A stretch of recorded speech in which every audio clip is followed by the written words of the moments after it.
Everybody, welcome to Caketastic Cakes. It's Jen, and I'm going to show you a little beginner trick on how to fill cakes with a really soft filling and be able to stack them and not have all the guts squish out and make a big gross mess. So if you see me using any tools or supplies that you can use in this process, check the link in the description below. It will be able to help you out. Okay, so if you're newer to cakes and stacking cakes and filling cakes, then this is going to be a pretty helpful little video for you. I hope anyway. I'm going to fill my chocolate cake, and I'm going to fill one of my cakes with raspberry jam, and I'm going to fill the other one with chocolate ganache filling that I made. So I'm going to start with my big old bag there and my 804 Atico tip. It's just a round open tip, and I'm going to fill it with crusting buttercream icing or American icing buttercream icing. It's nice and thick. I made sure to make it good and thick. It's not real soft and squishy. This stuff is tough. We're gonna you could plaster, your walls with it if you really wanted to. So I've got my chocolate cake. I'm just showing you this. I add a little drizzle of chocolate simple syrup to it to make sure my tiers stay nice and moist, which, I kind of recommend you do.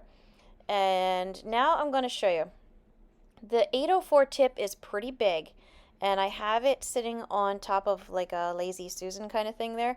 And all I'm doing is applying an even pressure and at an angle, which causes the cake plate to spin, giving me a nice even border right around the top. And I do it right on top on the edge, making sure it's on the top. Don't overlap the side or anything. Make sure it's nice and on the top.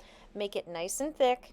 And then, scoop in your filling. Here comes my straw or raspberry preserves. I'm just plopping them on in there. And I'm using my angled spatula, my 9-inch angled spatula, to just spread it around nice and even. I like to fill my cakes up as much as I can, so I do kind of fill it a little on the thicker side, I think. Maybe, I feel like I do.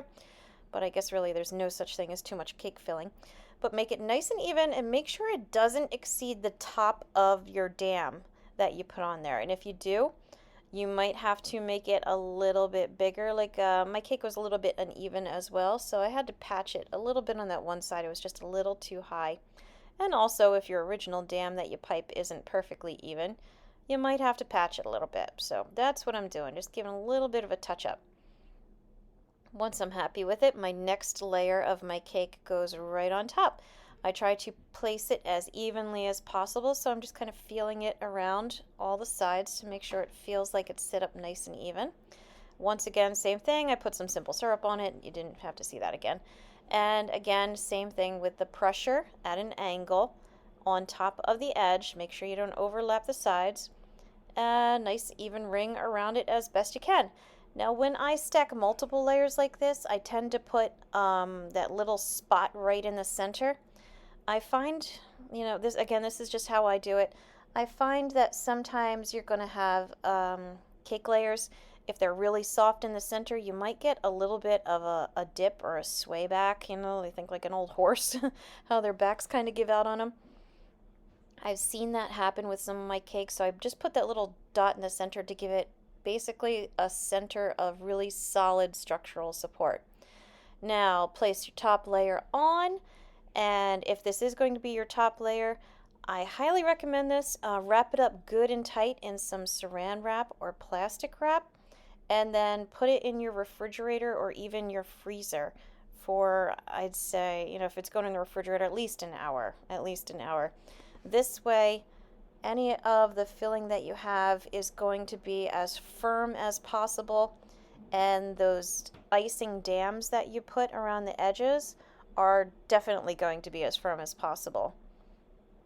So like I said, put it in the refrigerator. I've even stuck it in the freezer just to make sure I have that extra structural stability going on there, because you do not want your cake giving out on you.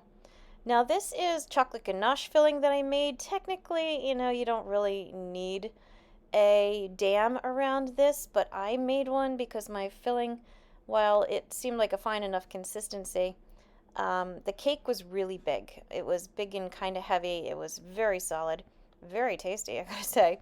So I really wanted this thing to not leak. I could not afford risking it leaking, so I went ahead and made another dam around this one too. So just like before, I had my cake, I put the icing dam around it. I'm putting my filling in there, using my angled spatula to make it nice and even. I'm going to fill it up as much as I can. If I have a little bit too much, take it off. When I'm happy with it, I'm going to carefully add my next layer. And again, do the same thing again. I'm going to position it carefully, make sure it's nice and even. Going to pipe my ring around it. And this one, because it is such a bigger and heavier cake, it's going to move a little slower. So I just have to pipe it a little bit harder to make sure I still get that nice thick ring on it.